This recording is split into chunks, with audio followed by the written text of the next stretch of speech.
Oh man, dude. So just a quick story. I wanted Dr. Cox to be like the first person I brought on because he's like such a big member of the the community, and you guys see him around in all the channels you guys watch. And I actually had the pleasure to meet Dr. Cox last year during TwitchCon. And dude, you've got 2 kids. You're a doctor. You're a family man. Busy motherfucker. It's busy as shit, but I can't complain, man. I got a good job. Like yesterday, dude, I like shit just hit the fan where my daughter was sick, and suddenly I had to like move a bunch of shit around, and my work was super accommodating. So I honestly can't complain. Yeah. No, that's awesome. Yeah. That's awesome. Man, Dr. Cox in the flesh. All right. Well, I was gonna let's just start out, man. All right. Yeah. You want I've to got fill chat everyone open. in? Yeah, I've got chat open too. So if you guys ask questions and stuff like that, it'll be a little delayed from the time that I probably say something to the time I see your chat, but I'll be able to at least like kind of address questions. I'll try to say who said it so that Lich doesn't have an issue.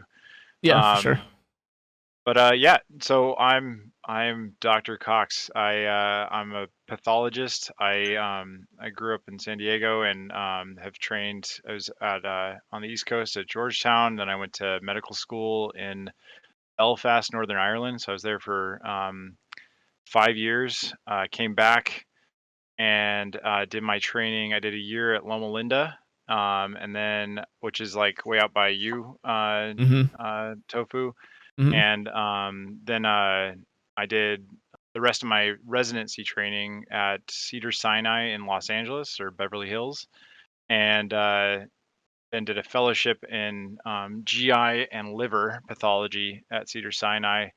Now I am back home working in San Diego at a really, really big private group that works for um, basically 40% of all of San Diego's pathology. So we can talk about pathology. We can talk about just general silly medical shit, or I don't care, whatever you I want to mean, go after. I would love to know what got you into Twitch.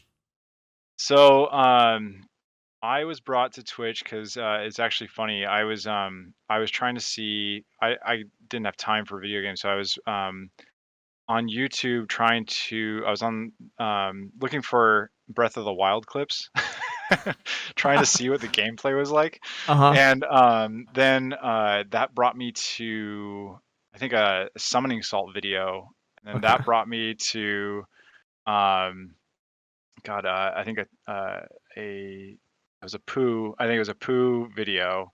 So I was Uh-huh. watching some Mario Maker, and then that's right when Grand Poo World 2 came out. So then I started like watching clips and stuff from Barb and other streamers, and then the kind of compilation. And then I eventually just like went on to Twitch and was just like, hey, Barb, here's my Twitch Prime because I've watched so much of your shit on YouTube. You made fun of me for basically saying that YouTube, like I'm a YouTube guy. So then I just stuck around, and that was God, now almost 4 years. It's been 4 years. Yeah, 4 years since Grand Prix Yeah, 2 came out. It's wild, right?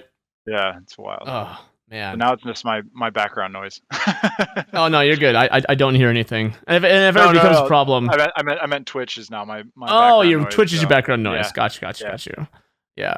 It's funny how many people actually have that story of watch YouTube, watch Pooh or Carl or Barb, come to Twitch, Grand Poo World 2 Twitch, and then that's it. Like, it's wild how often that story is told. yeah, Like, it happens so much. It's very interesting. yeah, Yeah. And yeah. now you're just you're my channel shit poster. Yeah, I don't know how that ever started, but I guess like I think I just started giving you bad medical advice. I think I came in once and like said something medical, and you're like, "What the fuck do you know?" And then That's right. I What do you know about medical? It's not like you're a doctor. was like, "Oh, fuck you, dude." Yeah. So yeah, Yeah. Oh, that's that's kind of how funny. it's all gone down. Oh, that's so Um, funny.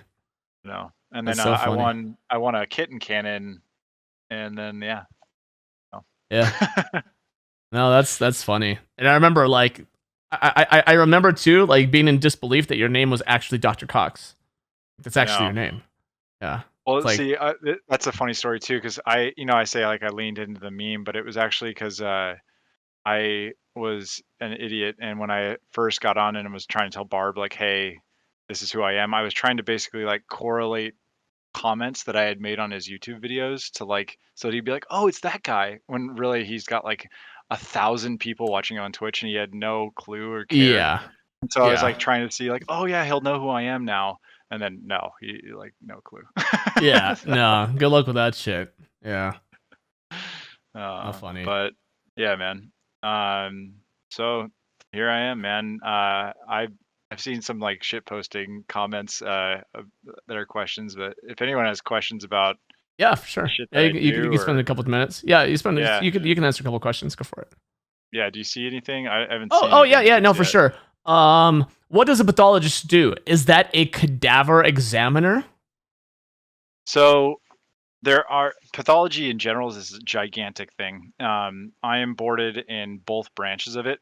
There's a an anatomic side and a clinical side. So anything that happens in the lab itself is a like any lab test that ever gets done is a pathologist job to take care of. Um, but there's also anything that comes out of a body also goes to a pathologist. So that includes like any piece of tubing, any stent, like all hardware, and then that all goes up to also like gigantic tumors. So I am boarded in both of those things, so I can help run a lab, and I can also I do tissue diagnosis. My specialty is GI liver, so anything from like essentially like the esophagus all the way to the anus, and then liver, pancreas, and most anything in between. So I do like uh, pretty much specialize in like any esophageal disorders. So like when you have GERD, I can diagnose your reflux, but it's based on a tissue diagnosis rather than like, hey, this patient's coming to me, they have symptoms, then and then I look inside their esophagus and it looks like inflamed, and therefore I think that they have reflux. Instead, I'm looking at the tissue and I'm like, oh, there's these particular cells, it has this particular pattern. That's correlation with reflux. Um, but then it's also comes down to like pre-neoplastic or pre-cancerous stuff. So like for you, like you have Barrett esophagus or Barrett's Mm-hmm. esophagus, which is essentially a pre-neoplastic, pre-cancerous condition that's not quite into the realm of cancer. Mm-hmm. That's like it's called intestinal metaplasia. Essentially, you have what's like kind of like the skin of your forearm sort of thing is that lines your esophagus all the way down to your stomach. Mm-hmm. Um, when you have reflux, your esophagus at the very, very base starts to try to change itself to like protect itself, and so it starts to create more like muciny, like kind of goblet cell rich sort of environment, so it basically protects itself from being eroded by reflux. Yep. um, and changing itself, you can imagine it's changing itself maybe not in the best way, because it's kind of like it's a reactionary thing, and Mm-hmm. that can cause what's called dysplasia, and dysplasia is a even more pre-neoplastic thing that goes into cancer. So Yeah. right now, like you're at like if there was 3 tiers and the third tier was cancer, you're at like tier 1. Yeah. Does that make sense? Yeah. No. No. Yeah. Man, dude, me. You're like the first doctor I have ever felt comfortable talking to, like legit. My family has had like the worst luck with medical care, like Yeah. the worst that I could like. When I was 5 years old, my mom had twins. They were both born prematurely because a doctor ended up breaking her water. And when she went back to the hospital, the doctor was gone. And so she gave birth to two preemies at the time. They both passed away. Then, when she had a hernia from giving birth to triplets, she had the hernia, you know, like, and I'm sure you know all about the hernia patch that happened, right? Yeah. So she had the I forgot the name of it, but it was like a very specific patch she had put in. It's a mesh. It was a mesh. Yeah, it was a mesh. And basically what happened is the mesh eroded inside of her to where she went to the doctor, and because she was feeling pain, she couldn't urinate, she couldn't go to the bathroom, she couldn't like it was like the whole 9 yards she couldn't do. And then the doctors like basically had to go in and like arrange it to where she could at least have proper function. And they told her that from now on she can't lift over 5 pounds. And this is when I was like 8. Like 8. You can't. I mean, that was such a freaking horrible thing, because like even my wife's mom is the exact same. She had the mesh, and same exact sort of story where it's just like they put it in, and now she's like got just like Pixel saying, it's like lots of lawsuits. There's just class action lawsuits out the wazoo for that thing. Yeah, and like, you know, they always call it like practice of medicine. I'm always going to give doctors the benefit of the doubt, because it's like you can only do what they tell you you're supposed to do, and doctors are not extremely discerning when it comes to that. So like a company that's like, hey, I've got the new best thing, like here's what you do, you know, this is gonna change lives. You're like, okay, I'll buy into it, and then they take you to a fancy dinner and they make you feel like really good, and it's just the way it is. So now, to try to prevent that, there's things like the Sunshine Act, which is essentially saying like any dinner you go to, any lunch that you get, anything that you have is publishable. And so they like, you know, you can have that out in the open so that people can see, no shit. If you're like in a pocket of somebody, right? Oh shit. Yeah. That sounds like a very positive change. It is a positive change for most things. The only issue I have is, in my experience, because I work in cancer and oncology, a lot of times you have a huge clinic. You work, you know, 70 hours a week. You've got a bunch of drug reps who are trying to basically give you education about a new drug, and they will come in with a large budget to basically feed your entire clinic lunch, and you can make, you know, you basically can just like live off of that. You can imagine like in California how difficult that is. There's like a bunch of people who make like 30 grand. They're medical assistants. Like they, you know, a lunch a day would really go a long way. Yeah, but no now with kidding. The Sunshine Act, that seems like that seems like is that for like the practice that you work at, 30 grand? No, I'm talking like just general. Oh, I work with any medical assistants. I work with like lab techs and things, but like, gosh, I was about to say, dude, 30 grand in San Diego? Are you fucking kidding? Like, what kind of cardboard box does that pay for? I know, right? Yeah. So things like that like go a long way, and then you have people that are the watchdog types that are like, hey man, like this guy he's in the pocket of Roche and Ventana, and he's in the pocket of all these different drug companies, and it's like, really, I just want to feed my clinic. You know what I mean? Yeah. So there's a give and take. Oh man, dude. Man, you like you jump into like people like so many topics at once. It's so hard to break down. I'm still curious of like, do you even play Breath of the Wild? Like, do you did you play Zelda as a kid? You know, like.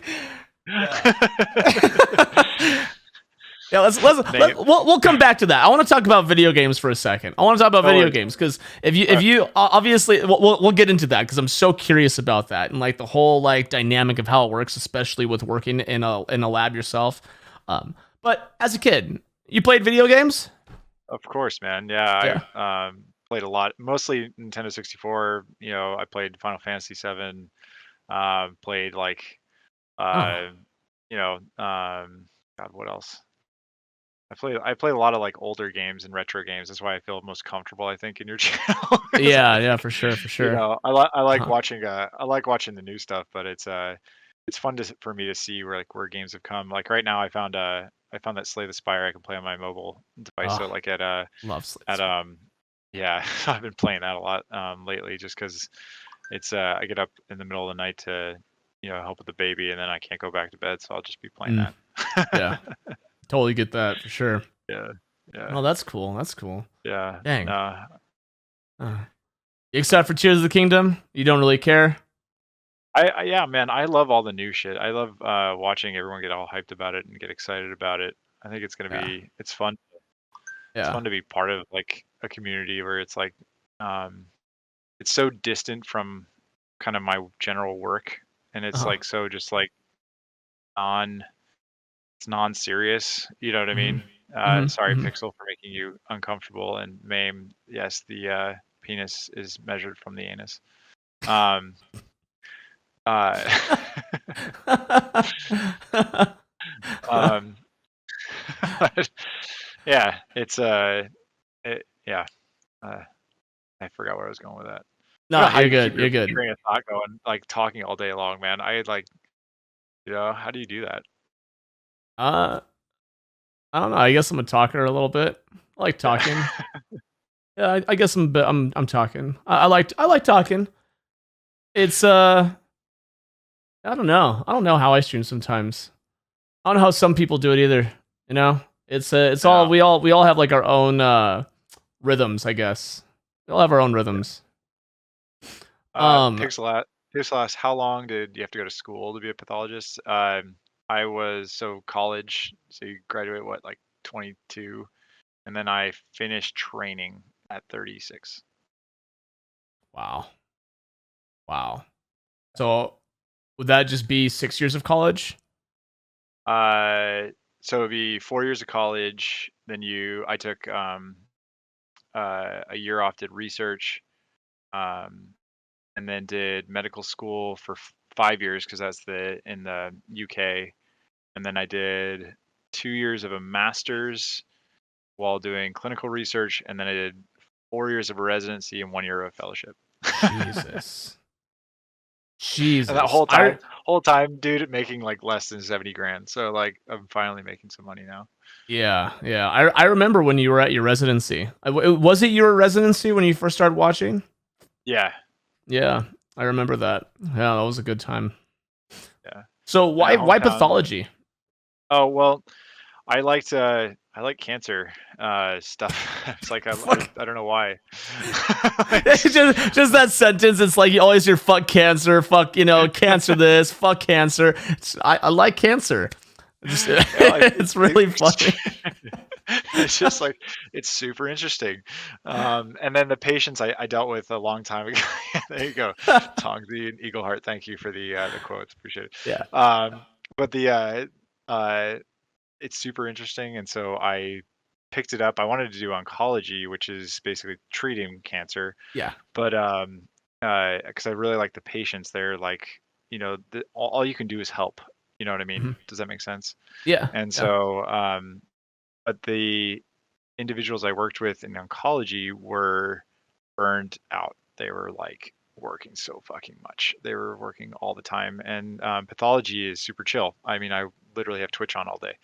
Oh, Um, yeah. and so I work through my cases. I I just I can just mosey along. I work essentially like most days. I can get out whenever I want. I can go in whenever I want. Mhm. So it's a good gig. It's a really good gig, and it's kind of lesser known. It's kind of like radiology, or where you're like sitting behind a desk in front of a computer and Mhm. you're reading images, because this way you can just nobody bothers me. As much as I like patients, when people are sick, they're not exactly nice. So Yeah, yeah, which is understandable. yeah, yeah. Is Um, is this like you were a kid and you've always kind of wanted to be a doctor, or is this like it's oftentimes I feel like when I know doctors or people I hear who are doctors, it's like a long term like family legacy in a sense, or not like a long term, but my dad was a doctor or something like right, that. right. Yeah. So my kind of trajectory was, I was just like good at school, and then I broke my back surfing uh, when I was 11, and No, kind when of you in the say broke your back, yeah. what can you like? Do you mean literally broke? Like, Yeah. So I had something called spondylolisthesis, which is basically a thing where, like, if you imagine the spine sitting on itself, like in a column, right? There's like two uh-huh. columns on top of each other. Yep. There are interdigitating like pieces of bone that like link the two of them, so that Yeah, you yeah. can't, obviously, like if you were to like do a scorpion, your back wouldn't like actually give way completely in half and break your Okay. spinal cord. Yeah. So there are pieces that go up and down to kind of hold it all together. And what happened was I was going either off a wave or over a wave, and the like extensive force, so like the force onto my chest pushing my back backwards, if that makes sense, Okay. um, hyperextended my back and broke the L5S1 joint essentially. Oh Um, shit. and yeah, so that was I was 11 and had to like go through a bunch of like physical therapy and stuff. Didn't get to play football because of that, and now just constantly have to um, work on my abs and my hamstrings to make sure I don't um, Yeah. like And you still surf just too, you crazy yeah. motherfucker. Yeah. Crazy motherfucker. Yeah. That's crazy. That's Yeah. that's that's wild. Pixel said, "Were you able to swim to shore?" I kind of like. I think it was adrenaline. I just kind of like limped in. I was getting knocked over by like ankle high waves, and then my mom didn't believe me, and we went to Togo's, which is like a sub place, and I was Uh-huh. like spasming in the car, and then she was like, "I guess we maybe should go to the emergency room." Jesus Christ. Wow. Yeah, what's up, Just Ron? walk it off. It's not that big of a Yeah. deal. God. um, Huh. but yeah, that's kind of been my trajectory. What, I don't know, like you said, you got into streaming from you were just like wanted to do it, right? And then um, uh, Tenny bought you the capture card, right? Yeah, Caitlin, she bought me the capture card and webcam because I was in between tattoo shops and I spent a lot of time on Twitch. And especially when Breath of the Wild came out, I spent like, I don't know, like 4 days straight just playing Breath of the Wild. And I had Grand Pooh Bear on while I was playing it. And like, I wouldn't follow his exact path, but like, it was like one of those play along kind of things. And it was Right. like, it was like, it's everyone's like typical. I was not in a good state of mind at the time. And I was looking for like some kind of hobby because I was pretty depressed with where I was.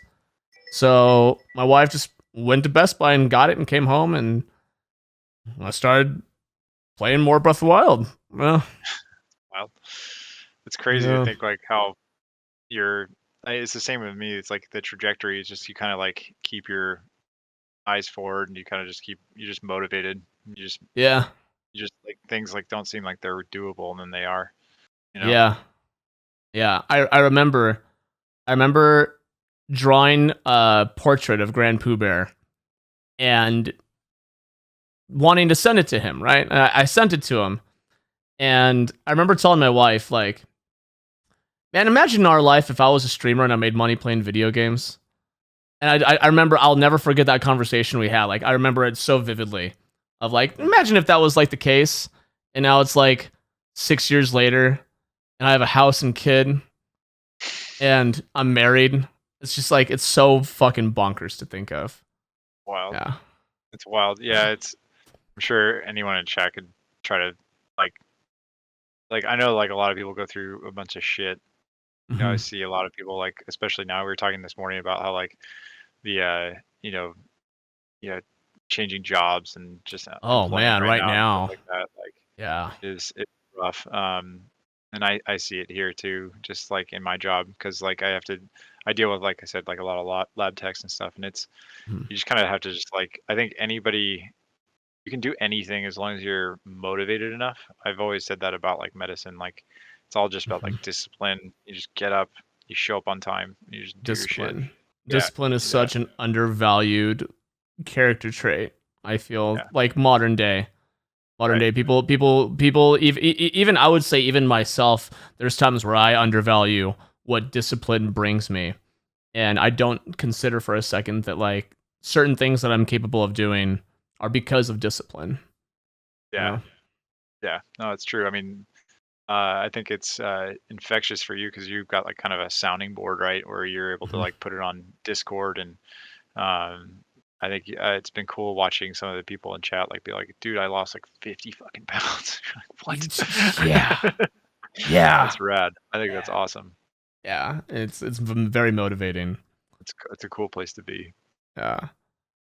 Um. Uh, So again, it's so easy to just like go from one topic to another, but I'm so curious yeah. of just the lifestyle of a doctor.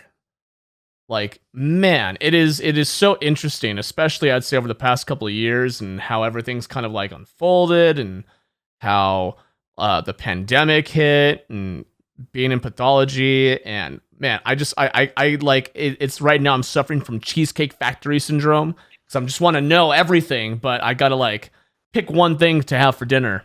You know what I mean? Yeah. Um, Um, I guess, do you want me to just like take you through what my day is like? yeah, yeah, go ahead. All right. Yeah, do All right. that. So I've got, if people don't know and they're just coming in, I have two kids. I have a 2.5-year-old and a 3-month old. My wife is also a physician. She's a family physician. Um, she specializes in integrative medicine, which is kind of like a touchy-feely thing, but it's like acupuncture, kind of preventative medicine and things like that. So she does the opposite side of what I do. Like I am very removed and she's very involved. So her work is extremely clinic based, where it's like she gets up, she goes into clinic from 7:30 to 5:30, and then she comes home. Mhm. And because of that, uh, and she's extremely type A, where she's like always kind of like got things planned and stuff for us. So Mhm. she's like in charge of a lot of like getting the kids ready, Mhm. like with their shit. And then I kind of like make sure that they're like dressed and I get them out the door. So I take them to daycare, preschool, and then um, I get to work. When I arrive, I get like I'm gonna try to cover. You probably can't see through my potato fucking camera, but I get like a tray Uh huh. of slides, and it has basically just a piece of tissue. I'll cover so it's like that, and the tissue is cut in 5 microns, which is like a, I think it's like a fifth of a millimeter or something like that. You can It's essentially fucking see through it. metric.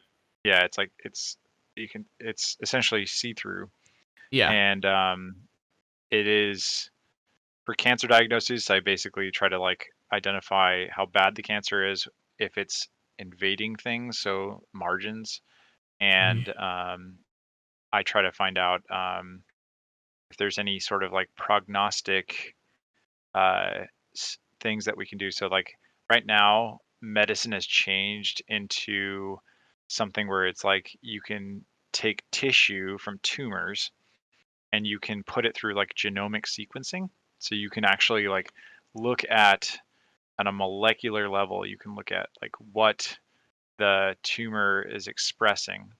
And Hmm. we have lots and lots of options in terms of drugs nowadays, where you can create a drug or you can adjust a drug to basically target a mutation that a particular tumor has. And so my job a lot of Huh. times is to try to figure out what, or at least like courier a piece of tissue to the right place and try to make the right diagnosis so that people can get the right treatment, right? Mhm. Um, so Eagleheart asked, basically, how do you tell how bad a cancer is? Mhm. So um, let's take something that I deal with all the time. It's a colon cancer, and colon cancer, it's same sort of thing as we were talking about before with like the intestinal metaplasia. So there are like precancerous conditions, which is called dysplasia, Yeah. and then there's something called Yeah. cancer. So cancer can go from then it has gradients in that. So it could be like well differentiated, moderately differentiated and poorly differentiated. And differentiation means that like it looks like a colon, it kind of looks like a colon, and it does looks like nothing like a fucking colon. Mhm. And then so that's the differentiation, and then we do staging, which is essentially the depth of invasion. So if you imagine a colon being a tube, the cancer starts in the middle of the tube and it starts to burrow its way out. So the depth that it starts to burrow its way out, and if it is actually escapes out of that tube, that's like really, really high stage. And then if it goes elsewhere, that's called a metastasis, and that's Interesting. essentially like kind of a gradation of how we put things together. And there So are the whenever yeah, someone says metastasize, it means that it's spread beyond its organ. that's exactly right. And so a Okay. lot of times as a liver pathologist, the liver is the easiest thing for cancer to metastasize to. So I have to find out. Usually I'll get like a unknown cancer, like they have no idea what it is, and they're like, it's metastasized to the liver. Here's a biopsy, and so I have to figure out what it is. Um, Huh. so What makes yeah, the liver so difficult to diagnose for cancer? so liver is well, it's not difficult to diagnose a cancer necessarily. It's just it's a very vascular place. It's like imagine like the every single cell in the liver is surrounded by a capillary, which Oh is a very, wow. very, very tiny, Yeah, you blood know, vessels. blood vessel, right?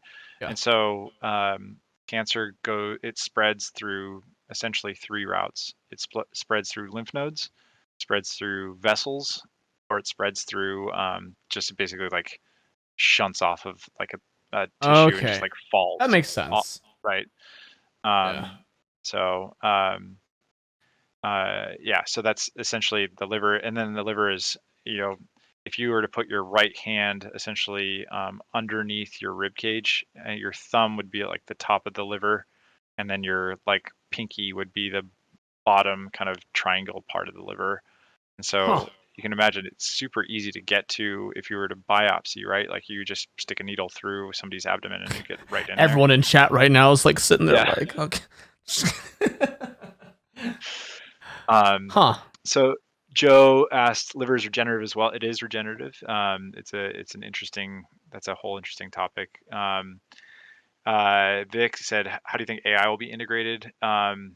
I think pretty much AI for doctors is just going to speed things up. I use Chat GTP all the time for writing consult notes because I'm like, dear doctor, like, what do you think this is? Very pleasantly yours, you know what I mean? Like, and Yeah. I'm like, write me a consult letter to say like these things, and it writes it like it gets all the inertia out of the way, and I can just like kind of amend it, and I'm done. Yeah. Yeah. Yeah. Um, Yeah. No, you pull the South Park. I don't know if you saw the yeah, episode. I didn't Yeah. see it. No. Um, Basically, what happens is like students in the school start learning about Chat GPT, so a couple use it, and then they're so paranoid that the teacher's going to find out. But then Mr. Garrison actually also discovers Chat GPT, and he uses it to grade their papers. So then everyone's just using Chat GPT to just like it's just like a cycle. It's just really funny. But yeah, it yeah, makes no, it's complete sense, like how things would actually go. Yeah. um, the what was it? GS Ryan said, "Why is pancreatic cancer so aggressive?" So pancreatic cancer and prostate cancer are invariably what they call this is going to get really in the weeds. So pancreatic cancer, it presents late stage because you don't feel it until it's already gotten very big. It's the same with ovarian cancer, where it's like it grows and grows and grows, and suddenly it's really bad. Um, it also pancreatic cancer is really bad because it likes nerves, and so it there's a gigantic freaking nerve plexus sitting right behind the pancreas, and the tumor just infiltrates into that. And so no matter if you even take the pancreas out or not, you've got like tumor just up in your nerves, and it gets elsewhere. So huh. it is awful. It's very, very awful. When you say that you're detached, do you ever have to like associate with patients or anything, or you're just essentially viewing the slides? I predominantly talk to other clinicians. I rarely talk to patients unless they're family friends and they want to know Diagnoses. Yeah. Yeah. Um, Sure. uh, and we kind of discussed things because of that. Like, somebody said that they like sent me a DM. So I'm gonna just make a disclaimer now. I'm not gonna give you any medical advice um, over Twitch. It's just not what I'm gonna do. um, but I will do my best to help direct you to the right information. So I have just anal polyps. Can you please help? yeah, exactly. Yeah. Uh, Get a there's bidet. actually a Reddit, if you anyone needed it, is called Ask Docs, and there are people out there who will give you medical Huh. advice. Yeah. Huh. Um, Uh, Go earlier ahead. you were talking about how people came into, or we were talking about the Sunshine Act and how it's mostly a positive piece of legislation. Mhm. But you were what is the name of the people who come in with the drugs and offering to pay? So that's so there are huge drug companies, right? Hmm. They're enormous. There's like Yep. God, there's a million of them, and there are a lot of startups. But then there are pharma reps, so they Pharma hire reps. people to come in and basically they have like a pamphlet of information and they're Hmm. like, "Hey, I have." So we'll take that pancreatic cancer. Like say um your mom has pancreatic cancer, she is dying and she didn't do well on her first chemotherapy. Is there something else out there? There might be a pharma rep who's like, "Hey, I have this second line therapy, like it's really, really good. Here's the data on it." And that can be extremely helpful to patients and doctors. It can Uh-huh. also be extremely disruptive because there's somebody like shoving a piece of paper in your face, you know? Yeah. So it I was gonna depends on the ask, how do you even navigate that? Because on one hand, I'm sure it's like it's. I mean, man, I don't even know. I don't even know like what question to ask properly because it's like I don't even know how the system works. But they're essentially a salesman trying to give you this new piece of this new drug that could help in a right. situation that you're experiencing. So, Thankfully, there are general overarching guidelines called the NCCN guidelines, mhm, and they are these algorithms for like, hey, that colon cancer made it almost through. It's this sort of differentiation, like I was saying, the poorly differentiated or moderately different. It's in this older population. They have these sort of markers. This drug would work for them. Um, but then there are reps coming in and be like, hey, FDA just approved our drug. If that drug doesn't work, and then you have to kind of do your own research on the side. And it can be a complete freaking disaster to navigate. There are extremely intelligent oncologists who are constantly reading newest studies, but mhm. man, it is a minefield. It is rough to try to like, yeah, Yeah, I couldn't even imagine. I couldn't even imagine because if it's like obviously nothing's untested that you're going to be handed, right? Like it's not like these yeah, things haven't gone through some kind of human trial in some capacity, I'm guessing. yeah, exactly. No, there's so that kind of brings up the somebody was asking a while ago about like how what's it called? Like trials work. I don't know Uh-huh. if you want to talk about this at Yeah, all. sure. Yeah. Um, so there's a lot of people like hate pharma because it, once they get a drug to market, then they can charge whatever the hell they want for it, right? Oh yeah. Um, and that makes complete sense because a lot of times it's a CEO who's like, "Hey, I want to fund my new yacht," sort of thing. Um, but when you think about the scheme of how long it takes a drug to get to market, so it usually takes you sitting in a lab and they're just like throwing molecules together, essentially, Hmm. right? Hmm. Um, and then when things kind of work and they have a certain like molecular archetype, they then put them in, animals. They Hmm. look to see where does the drug go? Does it go to like their testes and like their brain? Because that's not good. We Hmm. wanted this to go to their colon. Does it go? how much of it gets there. Is it toxic when it gets there? How much, you know, what's a dose like? And so that takes anywhere from like 7 to 10 years just to get like to that point. Hmm. Um, and then they finally go, okay, hey, we found something. It's really cool. It's safe. Let's throw it in a human. Like, and then there are what's called phase one trials, or like they're really early, or even pre-phase one trials, where they give it to like 5 people and they just like look to see what side effects there are. They give like a Yeah. super low dose. Um, it's usually people. Everyone is extremely well informed when they get these. When they get this drug, it's usually like somebody who's kind of like, I'm gonna die anyway. Like, I'll see if this works, sort of thing. Okay. Um, and they take it. They look for side effects. If there are no side effects, they kind of increase the patient population.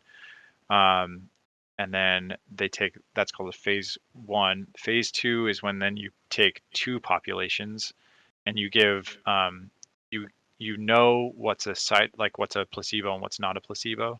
Okay. So then you're like kind of giving it to two different populations, be like, hey, like you're getting the placebo, but we'll switch you if it does, if like you get really bad. And they are able to like kind of modify how, or they'll give like different dosing at different levels to different populations. And Huh. then it goes into a phase three trial, which is like 1,000 people. If everything is going good, and they're like, now it's all blinded, nobody knows what they're getting. It's going to be drug and not drug, Hmm. and you signed up for this. I'm sorry if it doesn't work. They have since, because oncology is kind of like the hotbed for a lot of these things, Uh-huh. they have since instigated stuff called unblinding, or they'll like say somebody's like really starting to circle the drain, and they're like, oh fuck, like, we really need, this person's not on the drug. You know what I mean? We know Okay. that this is not on the drug. So they'll unblind not only the clinical team so that they know what the patient got, but they'll unblind the patient, and they'll give that patient the drug to kind of see an last ditch effort, like, hey, did they improve? Because that actually can be a, if they improve, then the drug company can be like, hey, like, we have a pretty good drug here, right? Like, this patient wasn't doing good, now they're doing great. Sure. Um, Sure. so at the end of that, it's like 10 to 15 years more sometimes. Um, Jesus. And you yeah, don't and see it so until that, after all that. yeah, and so then it's like billions of dollars spent, right? Yeah. And they're like, they these companies like try to recoup some of that and that money. Hmm. And so I kind of, in one hand, I understand like why shit costs so much, but there are drugs out there. There's one called Yervoy for lung cancer. It costs like $250,000 a year if you want it or something. It's What? like, yeah, like a small house, you know what I mean? Like, it's insane. Yeah. Yeah, that doesn't even buy a house in California. Like Yeah. most of California. Anyway. Yeah. Oh, yeah. Um yeah, I think when people like the at least the example that I always immediately turn to when it comes to not trusting big pharma, quote unquote, because of like profiteering off of patients is you look at insulin. Man, you Insulin, look at yeah. insulin and it's just like that is just like the low, like that is just the one to where it affects so many people. It's so Mhm. cheap to produce, and then you see it being sold sometimes for like what $5,000 a vial or something. It's It's like, insane. Yeah, it's insane. It's a huge hotbed top. That's like, to me, that's criminal. Like, there are people who will die without insulin, right? yeah, yeah, Like, yeah. so it's criminal. And insulin is not like it's not a new drug. You know what I mean? It's Hmm. not anything new. Like, there's no Hmm. need for, yeah. But then there's also the recently there's the I think Joe mentioned this, was the like drug companies that use public grant money. This is a reference to like the Moderna Hmm. stuff. I don't know if you heard about this. I haven't. So essentially, like, when we are creating the COVID vaccines, the government paid a ton of money to Moderna to basically like help fund the vaccine. Okay. Um, don't know what that. Can you hear that noise? It's No. very, very quiet. Okay. All right. Yeah, Cool. Um, you're fine. so Moderna like paid a shitload of money, or sorry, the government paid a shitload of money to get Moderna to fund this kind of vaccine and get it out to everybody. But Okay. then Moderna, so Moderna like basically didn't have to pay very much, and like recouped a ton of this money, and then now is turning around and being like, oh, and now we're going to charge everybody a ton of more money to like um to now have it, even though it was like kind of the government funded drug. It's a like I can't remember all the exact details. I had it That's better that. when it was fresh in my mind, but yeah, Yeah, that sounds pretty criminal to me. I mean, yeah, yeah. Twitch internet or internet idiot right here sitting. I even know the legal code behind that. That just doesn't sound. That doesn't sound like the right thing to do. Right. Right? Like obviously, that just sounds like it's putting money into the pockets of a CEO. Uh, Not to mention with Pfizer like raking in like billions of dollars over the thing, and then you hear like Moderna, if they're going to be like also raking in tons of money, it's like you just think of like all the suffering that comes from it. And it doesn't surprise me when people like lose trust in big pharma and whatever comes Yeah. with that territory, you know? I mean, we had mentioned it before, but like corporations in general are just like, I think, evil in terms of medicine because like with insurance, for instance, like I always think that like for-profit insurance companies are just criminal. Like I think was it United Healthcare was the uh, fifth highest grossing corporation in the world or something last year, and Really? they're like a healthcare company. You know what I mean? Like that makes no sense to me. I forget I forget exactly how it's supposed to be phrased, but it's if you create a financial incentive for people to be unhealthy or something, that you're then creating a market for people to stay unhealthy or something. And that's what I Right, think of like with the insurance, you know? right, right. No, so I trained, like I was saying, in the UK, in Northern Ireland, and they have a government subsidized healthcare system, and Hmm. the healthcare system was instigated after World War II because everyone was just like devastated, and they need yeah, there's Oreos in Belfast, it's crack Oreos, um, but the the after World War II they were basically like we need to like get something that like everyone can just pay into, and it Hmm. covers everyone no matter what. We're gonna organize this. Yeah. So at the time, there were like 20 antibiotics, you know, 5 procedures, an X-ray, you know what I mean? Hmm. And so Hmm. like it it revolutionized the way that like they do medicine. Now things are obviously way more complicated than that. You need like very expensive procedures. Like I was telling you, like with cancer, you need like molecular testing that's like extremely expensive. Like one molecular test on a tumor can be up to like $5,000, you know? Oof. Oof. And so, and that's like the cheapest that is out there loses money, but they do it to basically gain all the business, and that's like $1,000. So it's extremely expensive to live in this economy with the way medicine is. Yeah. Um, but it's still one of those things where back in the day, if you all kind of pitched in and did like socialized healthcare, Hmm. you would reduce the cost for everyone, no matter what. Yeah. Um, so I think it was in 2010 when I was learning mostly about this. Um, there was this comparison for the amount of money, and it's probably still true now, is the amount of money that a person in the UK would cost the government was 3 grand for like their health insurance. Okay. In comparison, the US was like 8 grand. And like longevity, overall morbidity, which is essentially the saying of like how much you get injured or you like have a disease. Hmm. It was all the same.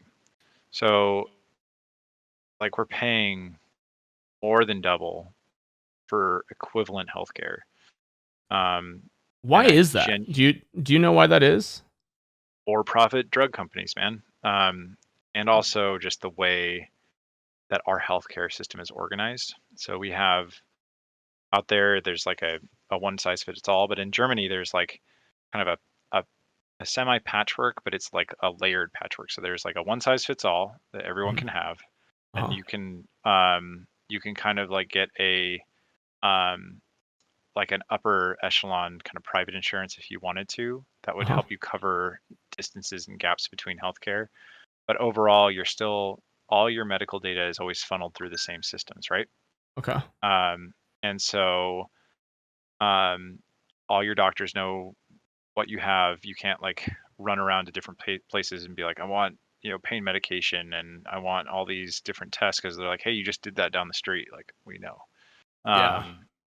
But in the U.S., we have it's not even a quilt work. That's like it's these like random shunts and bits and pieces, and you qualify or you don't qualify, and it's there's a Medicare system that would work for most people if we all paid into it for all levels, but we just only give it to like super elderly that cost $1 million because they're all like on dialysis and need a lot more work and stuff and like colonoscopies every couple of years, right?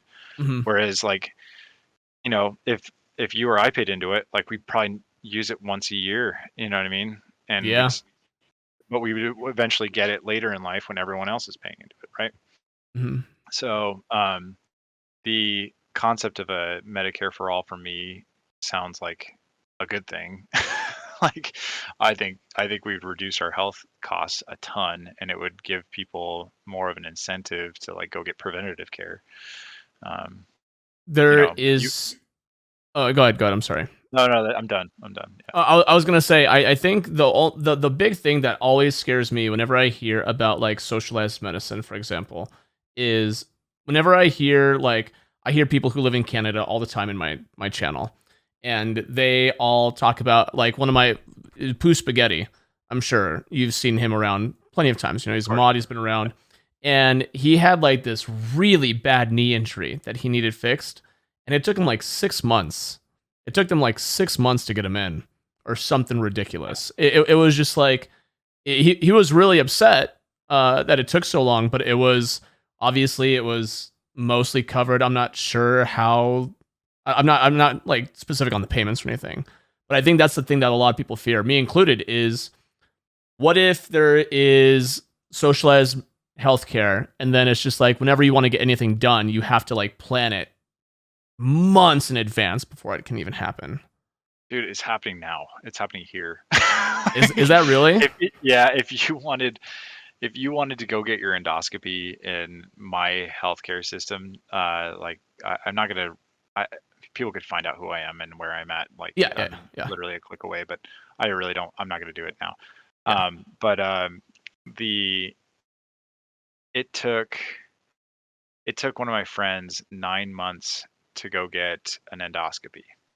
What? So like they're there. It's there in certain systems. LA is better than San Diego, but San Diego, man, right now we're 150% overbooked.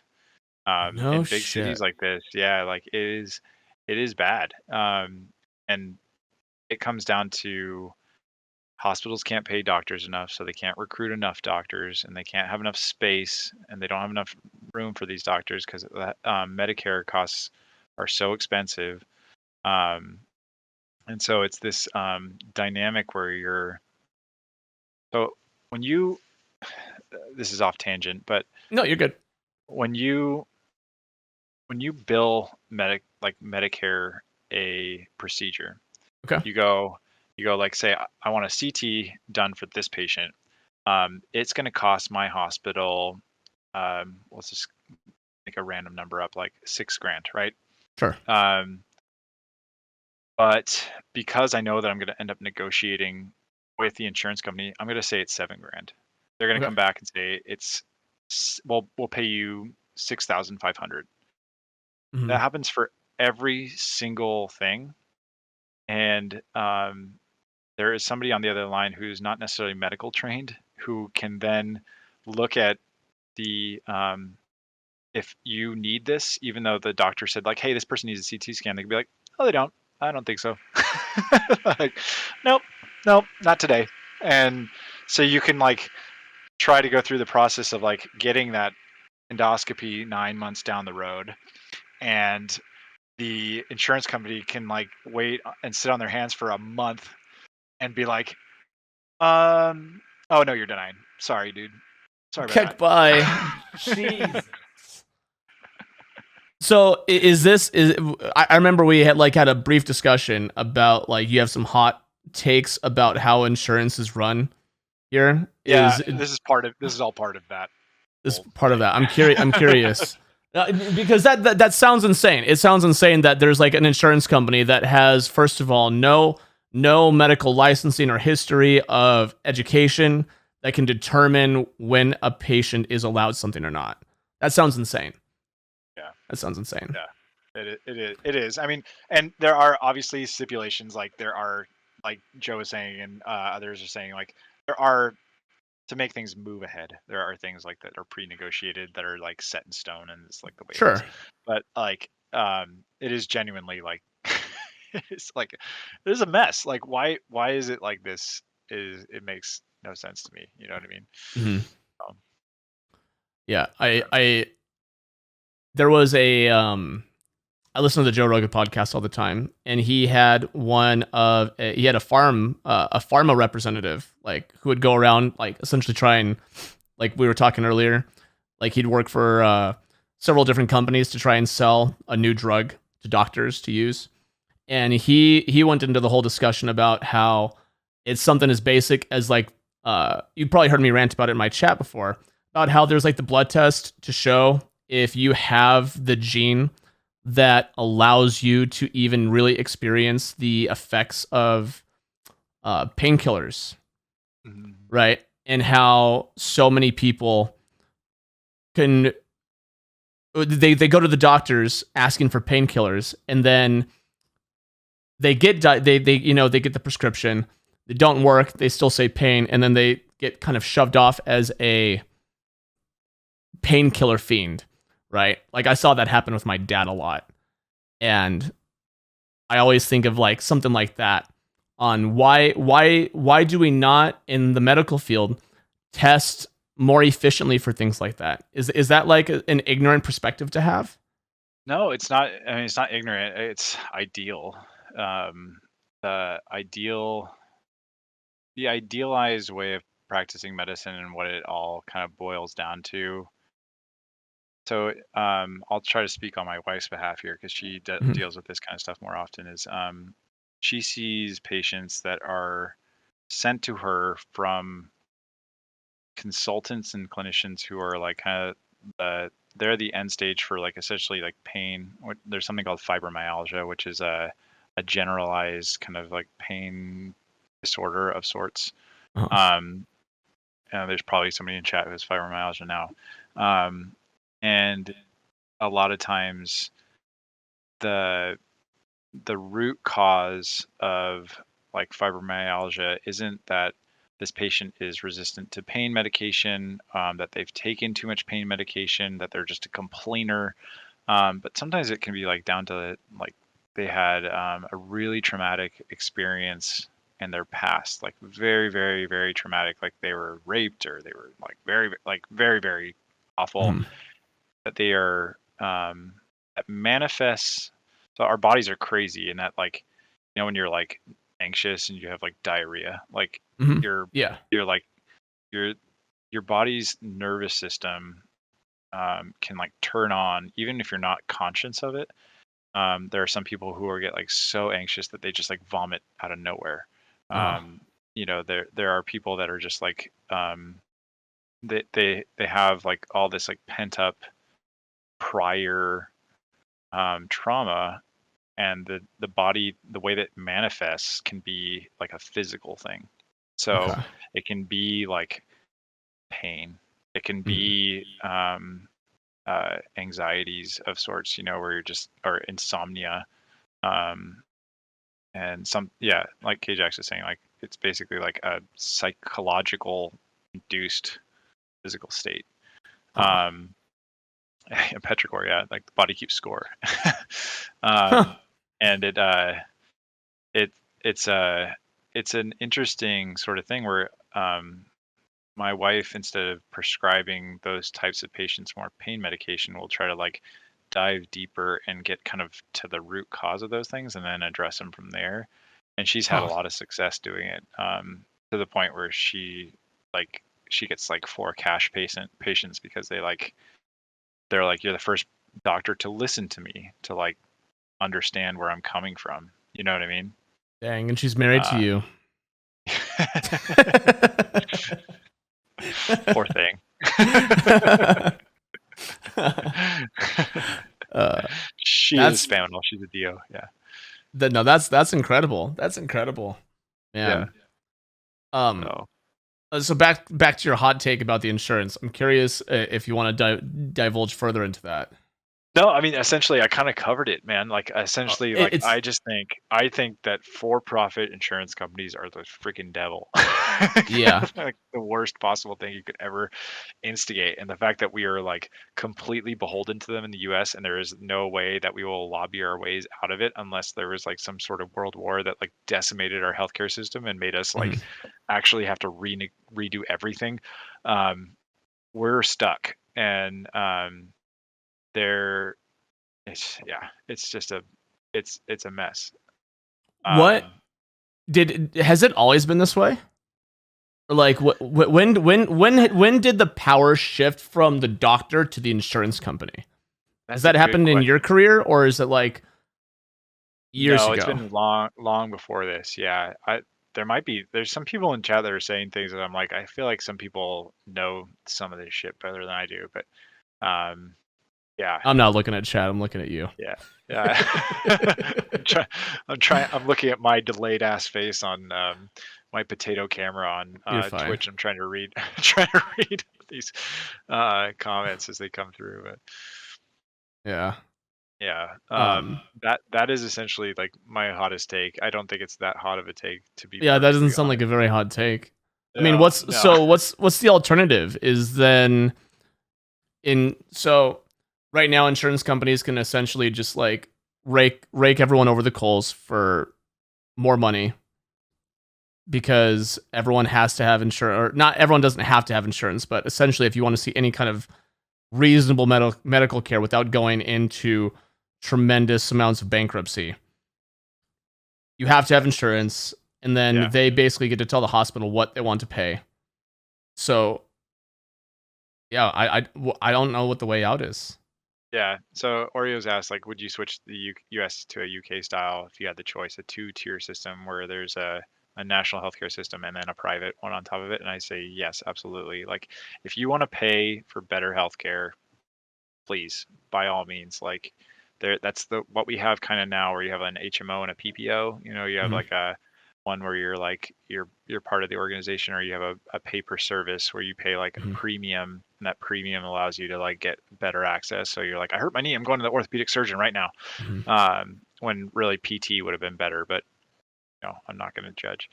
Yeah. Um, and so we have variations of that, and people wouldn't be completely unaccustomed to it. It's just the inertia to get people to be like, okay, part of your paycheck is not social security now. Now it is healthcare, and everyone's paying it, and that's just how it is.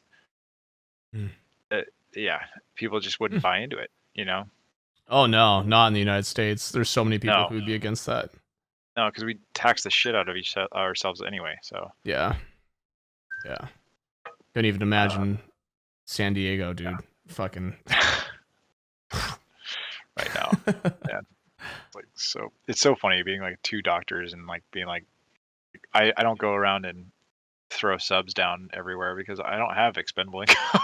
Like that. yeah. when you told me how much you pay in childcare, I about fucking had a blowout, dude. Yeah.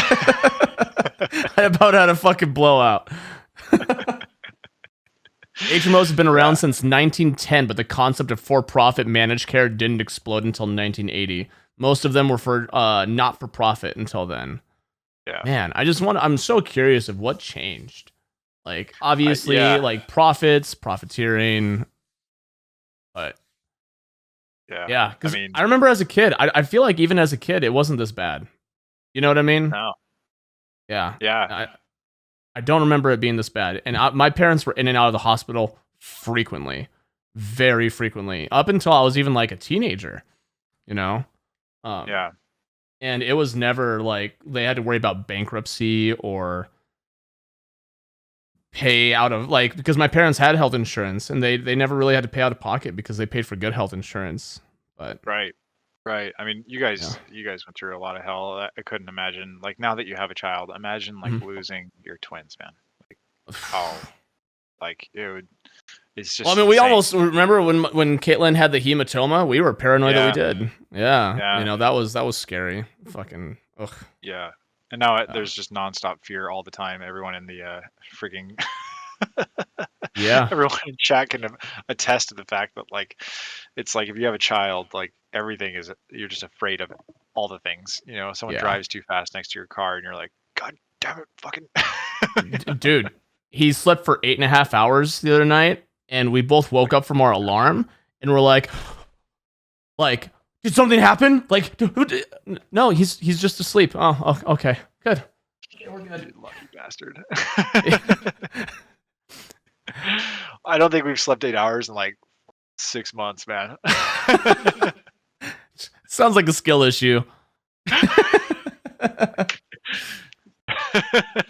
You have family members who make a decent amount of money, but their children have some special needs and even making significant money. It doesn't ensure a stable future, especially with the volatility of a lot of jobs. With a two-speed system where private is a lot faster and therefore more profitable, would you not fear that the universal healthcare would be drained of workers, doctors, nurses, etc.? Wait, what is that? CW. Drained of. I don't know. I mean, how do you mean? I guess I don't really know where you're making the connection there. CW. I imagine, like, the way I read that is like overworking, getting overworked. Oh, getting overworked. I mean, yeah. So that's the thing is like so residency programs in general. So like my residency is partly funded by the government. Okay. Hospitals pay almost nothing for doctors, trainee doctors. They could pay us like a fair wage, but they choose not to because they're like, you know, you're just so lucky that you get to do this training here at this institution. So try to live in LA on, you know, 50 grand, see how that works for you.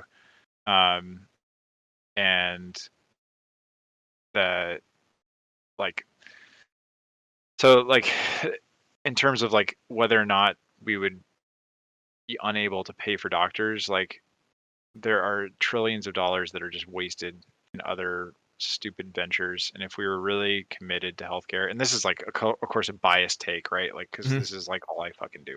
No, yeah, you know, I think I agree with you. It's like infrastructure, healthcare, and then like I don't know, what else do you want your government to pay for? Like, you know what I mean? I don't care that I don't want my like mayor of my small community council to be making $250,000. Like he doesn't even have a bachelor's degree. You know what I mean? Like, yeah. No, infrastructure, medical care. I don't know. Defense, but that's a whole other topic. Like, yeah, exactly. Like, but that'd be federal, right? I'm talking like in my backyard sort of thing. So. Oh, I'm not sure, dude. I live in the high desert where it's like the 15 freeway where I live. I don't know how the 15 freeway is down the hill, but where I live, I swear to God, every other year, so every 2 years, it's like this biannual thing. There's like this giant 2-mile stretch of the 15 freeway that constantly just gets worked on every 2 years. and it's like right now, between certain time and certain time of the day, it's like it goes down to 1 lane, and it's like the exact. Since I was a kid, I'm telling you, since I was a kid, the exact same part of the freeway gets worked on, and it's like that's all taxes, right? That's like Yeah. all coming out of taxes, and it's like, what are they fucking doing? And then like there's just potholes fucking everywhere where I live. That's all countries. Sounds like the Ohio Yeah. Turnpike. Yeah, and then, but then we're gonna be starting to argue, having a discussion about taxes. But yeah, I dated this chick in Belfast, and she had a transportation degree, and I ended up writing her entire thesis for her. So I learned a lot about transportation. And, interesting. um, there are places like the desert where it gets very cold and very hot, Uh-huh. and and we're talking like extremes of both, right? Yeah. And there are different types of concretes for different environments. Okay. So the um, thanks, appreciate it. You wrote a degree to get laid. Actually, um, hey, I broke up with her, so Surprised you had to fucking write anything with that face. but so like in places that are like moderate temperatures, right? Like the expansion and contraction of concrete doesn't go that insane, right? So like they only need certain types of concrete, and like that could be like very smooth. Whereas in the desert, they need like Mhm. really hard, granulated, really tough shit that like Mhm. sometimes it's like straight up actual concrete as opposed to like asphalt. And that's why like out there, man, it gets so much worse because it expands and contracts way more than anywhere else. And it's the same with like friggin' Interesting. so many other states, yeah, like Michigan and Wisconsin, where it goes from Interesting. like negative whatever to hot summers. So what you're trying to tell me is the constant construction where I live near the 15 freeway might not be because of someone pocketing a bunch of the tax money, but because of actual physics in regards to concrete contraction. I'll just sip on that one. Yeah. uh, oh man. Most likely pocketing though. Yeah, most likely pocketing. Thermocycling is the most stressful thing for most materials. I don't know. I have to deal with you guys on a regular basis. Uh, what is what's the craziest thing that's happened in your entire career? Like, what is the Crazy. craziest diagnosis that you came across that was like almost mind blowing to you? You got to have one. Oh man, I mean, I have lots, but they're all like interesting. And in the in like a in a vacuum, it sounds awful because I'm just like, oh, this is like this crazy high grade sarcoma that like will kill this patient in like 5 seconds. And I was like, I don't want to like celebrate it necessarily. Well, But I don't think uh, anyone would see it as celebration, but like I think yeah, we can all comprehend the excitement for someone in like for someone who works in that kind of field. I imagine that like there's a level of excitement when you find something like that. It's not that you wish yeah, death so upon the individual, but like yeah, the scope of the biology of what's going on. right. So there are like there are tumors that occur. Um, there are tumors that occur as children, and they're like called blastomas. They're like they're very like um, it's hard to explain, but they're like very immature. They basically arise from stem cells, right? Okay. Um, and they have different presentations. Um, I had an 81-year-old guy, and I published this paper. That's why I'm talking about it, because otherwise it's HIPAA. Um, Huh. that he had this crazy tumor in his pancreas, and we diagnosed the oldest ever pancreatoblastoma, which is pretty cool. And that was a super like that's one that I can kind of talk about. I have one on my desk right now That's a extremely primitive sarcoma in an older patient as well. I had the other day. So wait, I had just so I understand and I can bridge the gap between you and chat. right, Are yeah, you please saying do. that this is a cancer that was in the person since infancy? Essentially, yeah. So there's yeah, right.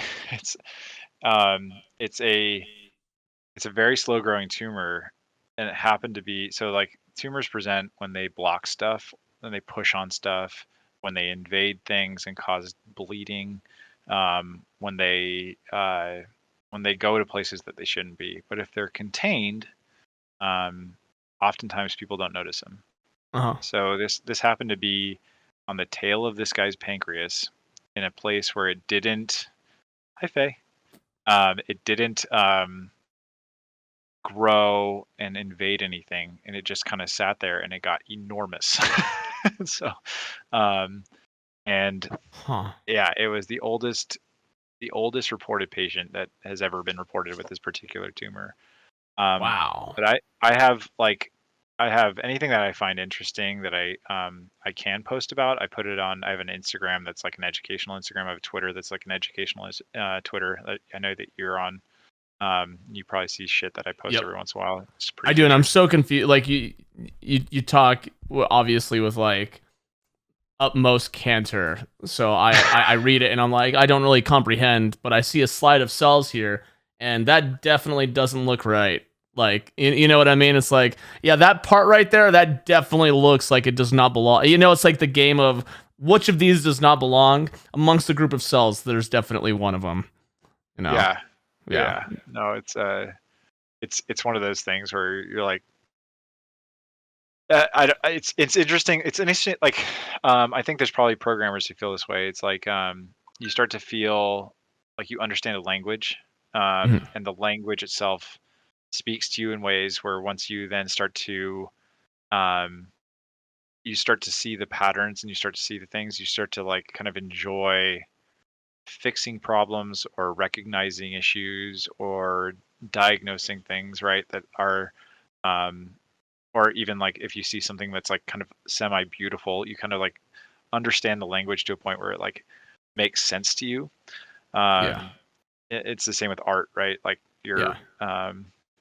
there's certain types of art that like speak to you, and sometimes you don't know why.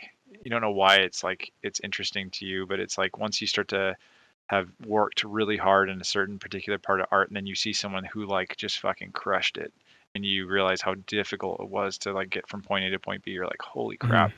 Mhm. And Mhm. so the same thing goes for diagnoses. Like there are things that are like extraordinarily difficult to diagnose.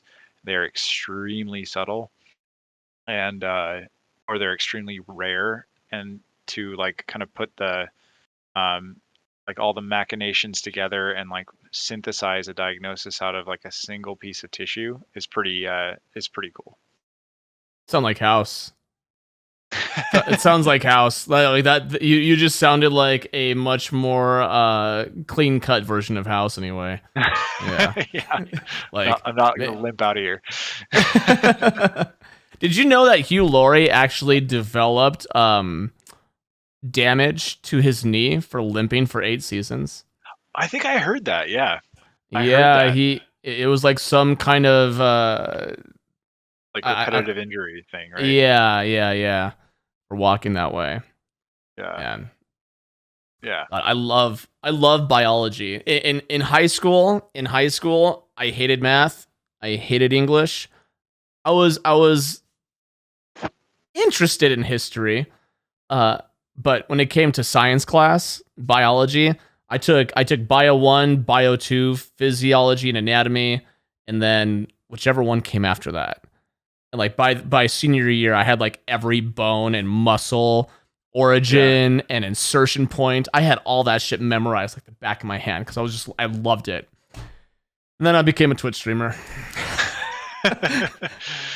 Yeah, I mean, it's a never-ending like font of shit that you could learn about, right? Mm-hmm. So it's like Yeah, absolutely. you keep diving deeper and deeper.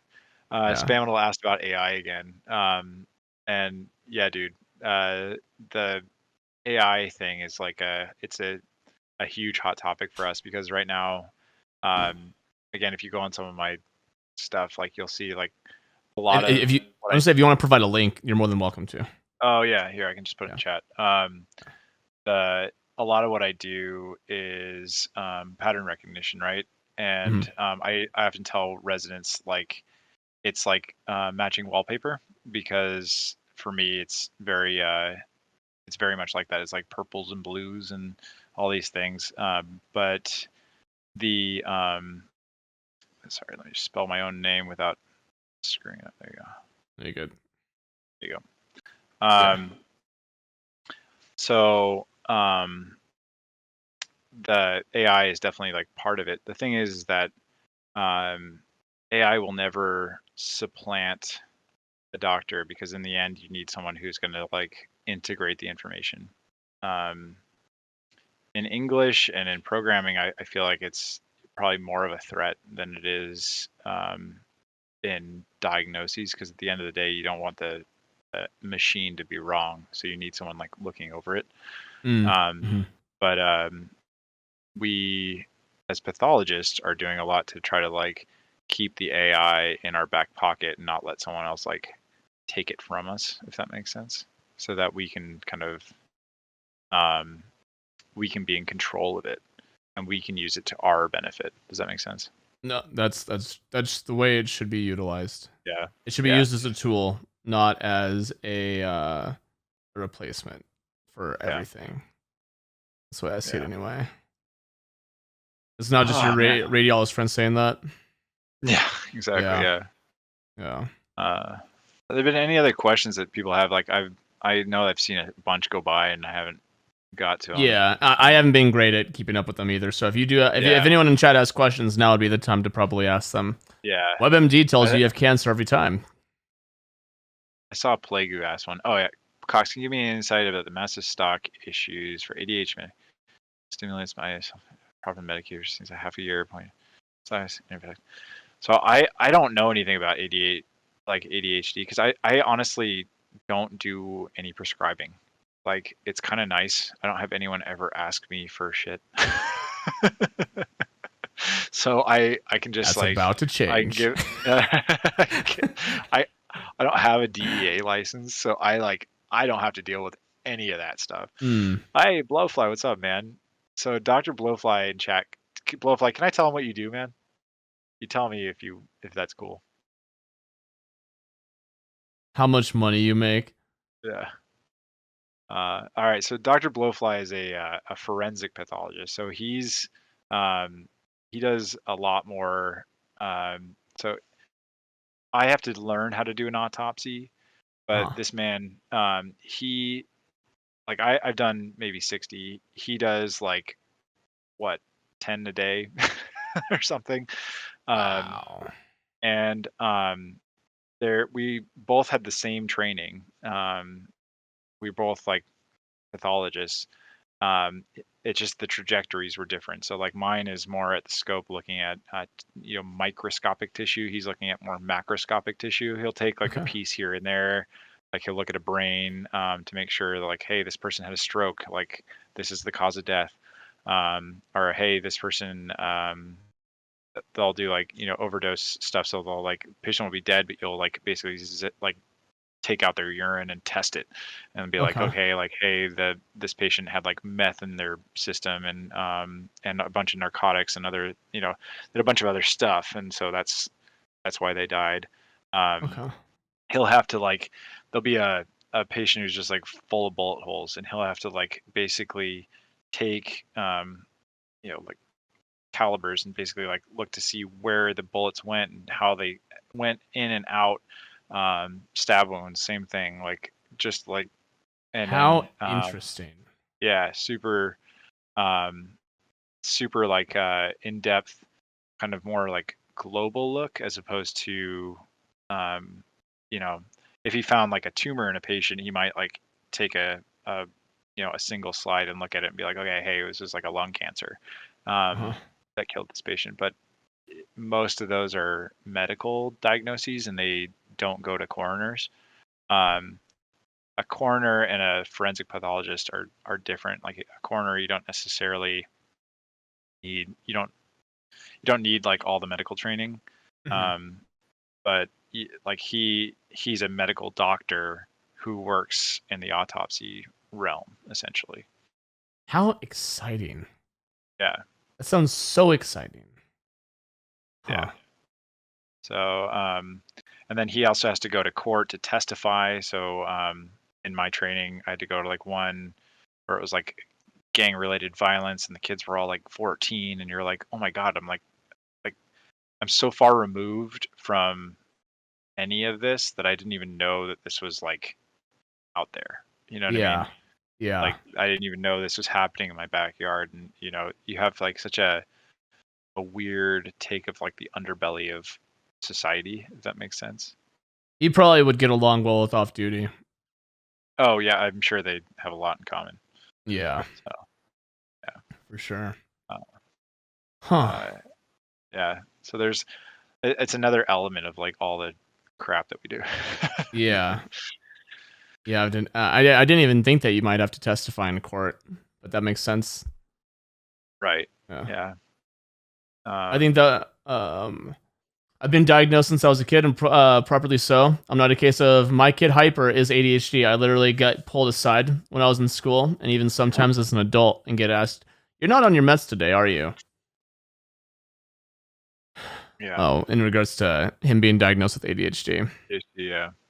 They it's funny, as I remember when I was younger, they tried diagnosing my brother with ADHD, and my dad threw a fit.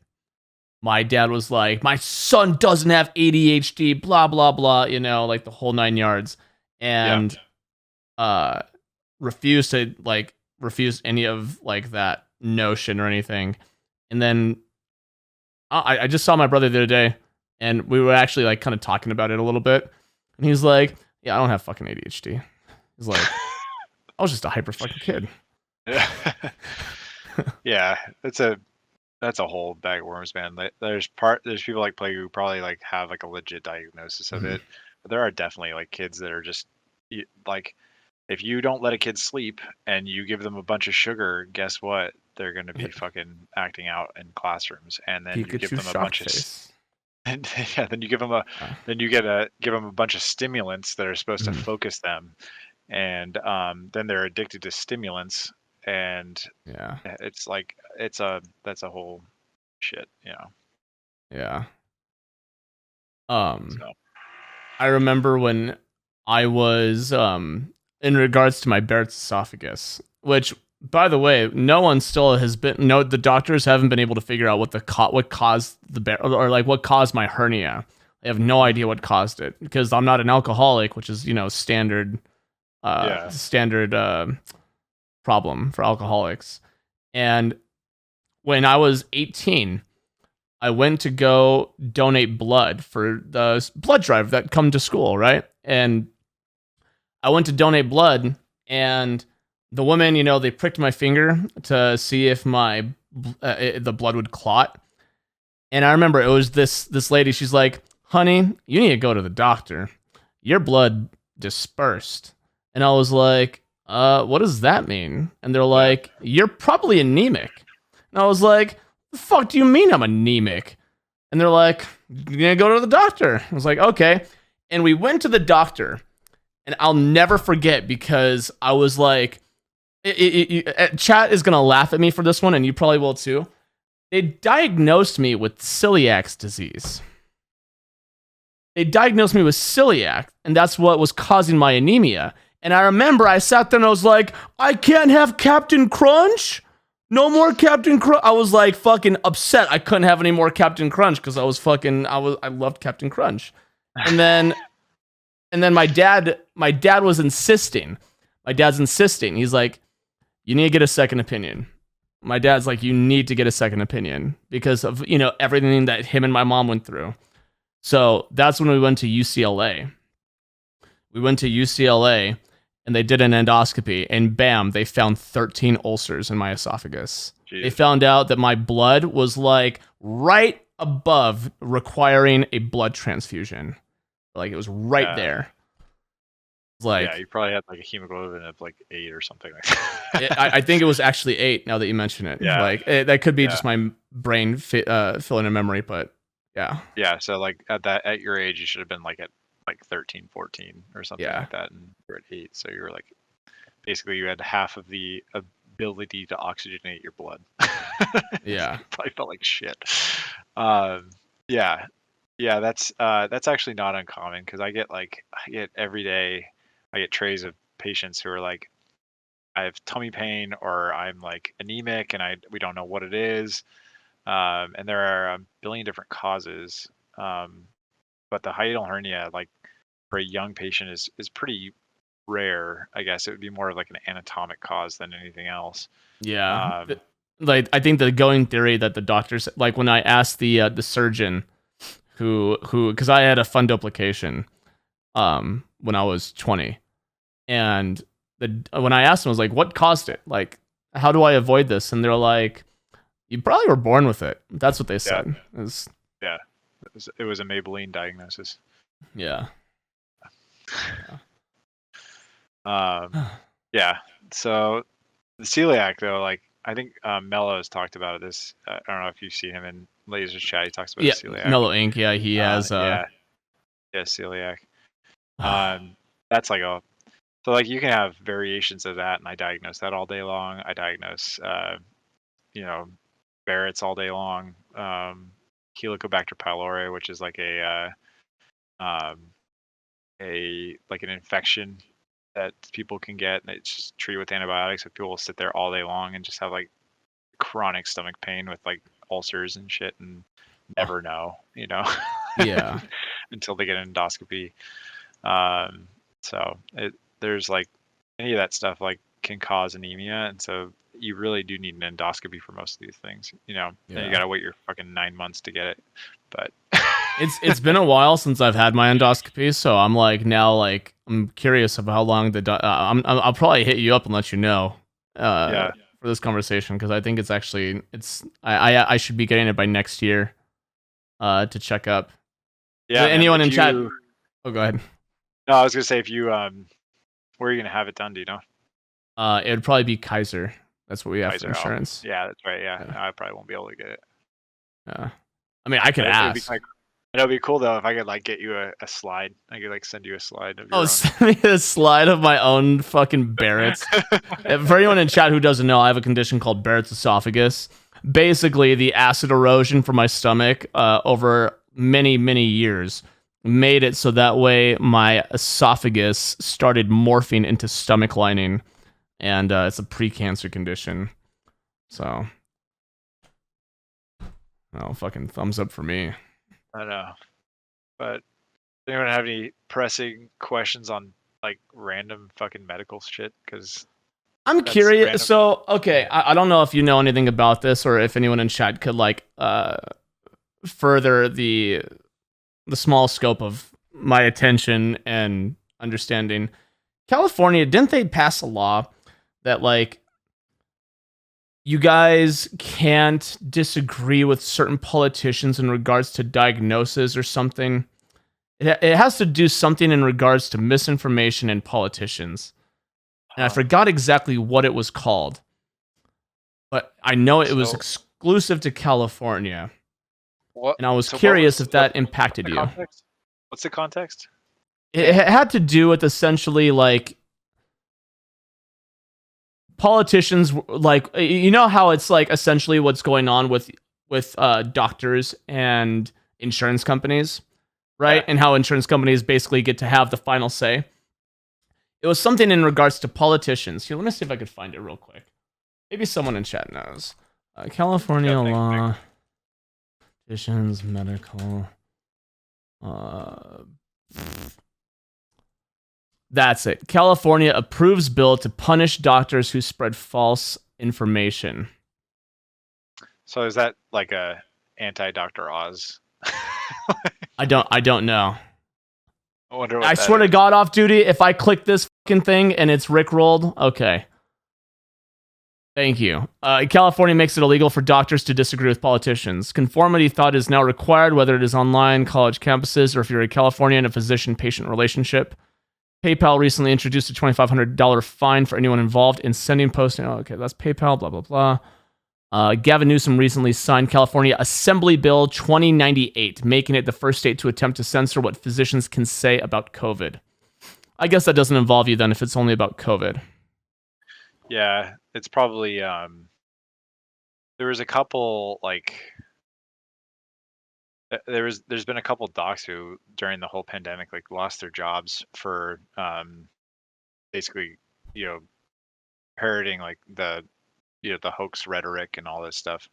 Mm-hmm. And it was probably a silly kind of political stance reactionary to that, Mm-hmm. is like a kind of like a post hoc, like, oh, we're great California because we, you know, are telling these doctors off after they already lost their job. You know what I mean? Like, Yeah. it's not like Yeah. like it's basically like it's a toothless tiger, right? Like it's kind of like saying like, oh, I we're gonna like make that sure this phrase. never happens. You know, like I like that um, phrase.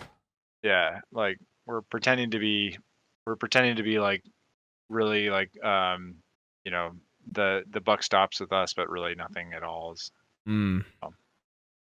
Um, Shulk and Flora. All right. All right. Can I ask doctors here because the culture would be just laughing. So Shulk, I'm gonna say again, and I said this earlier, I'm not going to give you medical advice. I am here to just kind of talk about medicine in general.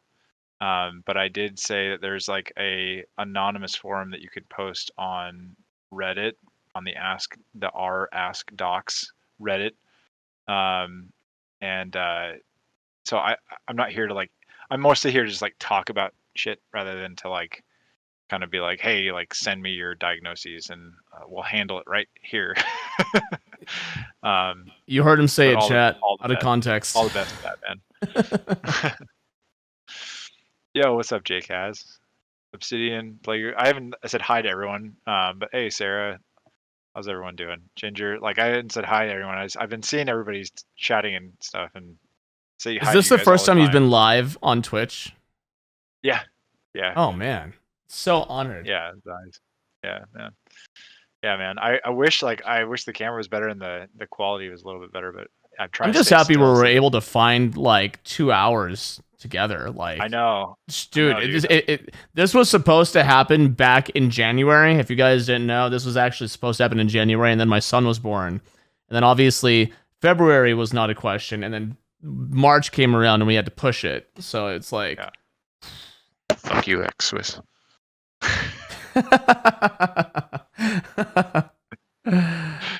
yeah. Thank God you've got a shitty camera because it does that thing to where like if you didn't have a shitty camera right now, all your good features would come through. Because right now it looks like you're going through the Just Cook room on Grand Poo World 2. Yeah, So I know, right?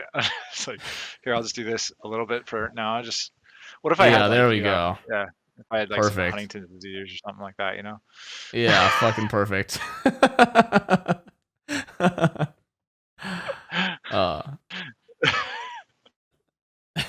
rip the bit right. Condensed overall statement: as an ADHD kid who was on stimulants and was able to see the difference between myself and how other users the same drugs recreationally in my spare time, I've been collecting firsthand information on others using stimulants, some illegal, and how those affects people. For example, some friends who use cocaine never realize that it makes them feel level and not stimulated, and not have euphoria and realize that have symptoms of ADHD. Any thoughts? So a lot of drugs and recreational and otherwise they operate.